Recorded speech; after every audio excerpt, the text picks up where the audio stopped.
Following the Scottish Parliament's approval of the new gender recognition bill, the BBC's report on it was attacked by the pro-SNP and pro-rainbow leftists, up to a point where the BBC had to surrender to the woke crybabies.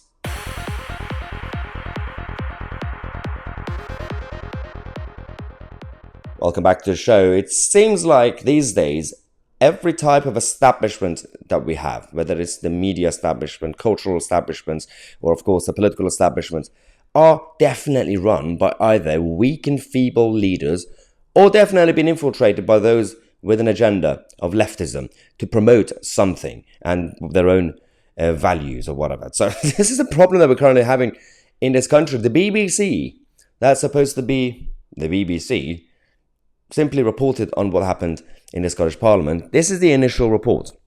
They simply said, the headline, controversial Scottish gender reforms to become law. That's fine. That's impartial, that's neutral, and it actually goes with the reality. It acknowledges the reality that the bill was controversial. The definition of the word controversial. Because some people use the word in a positive way or negative way. It's just controversial.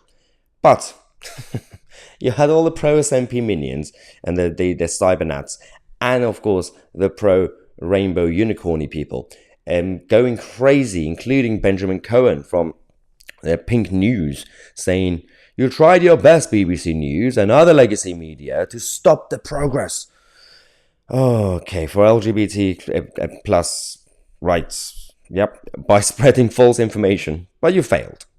The only thing that's controversial about the law is that it's not happened for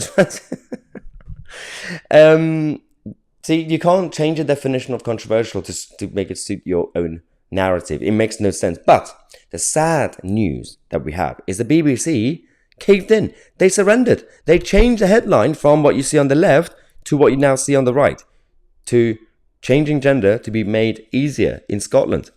What?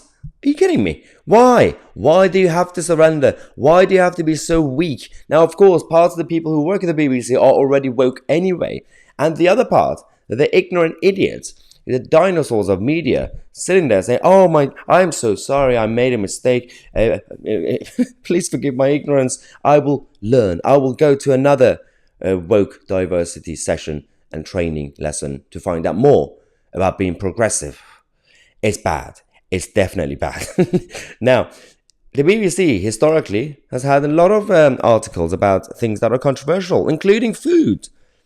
Where do you stand on these controversial foods? Oyster is controversial. Now, so that reminds us, let's go through a few examples of BBC headlines that found certain things controversial, and apparently that was fine. This list is thanks to Guido that published it. So oysters are controversial.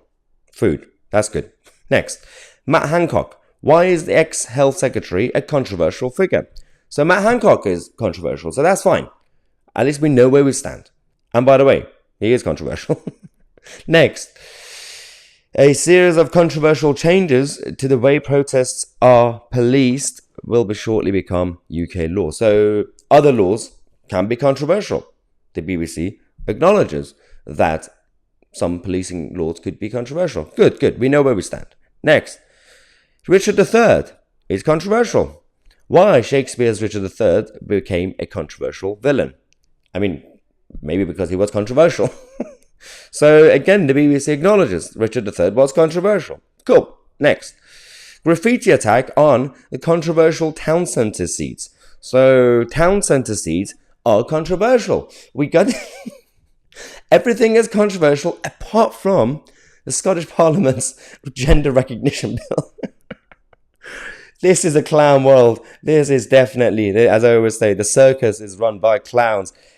It's not really the reality. That's not really how all normal people up and down this country are thinking. This does not represent our great nation. But of course, if we're not careful, if we are complacent, then the whole culture will eventually change. So we have to fight back. We have to talk about these things in a very calm manner, in a very logical manner, rather than just go and scream and shout. We get frustrated sometimes, but we have to remain calm and we have to come with a plan to fight back, to defend our values.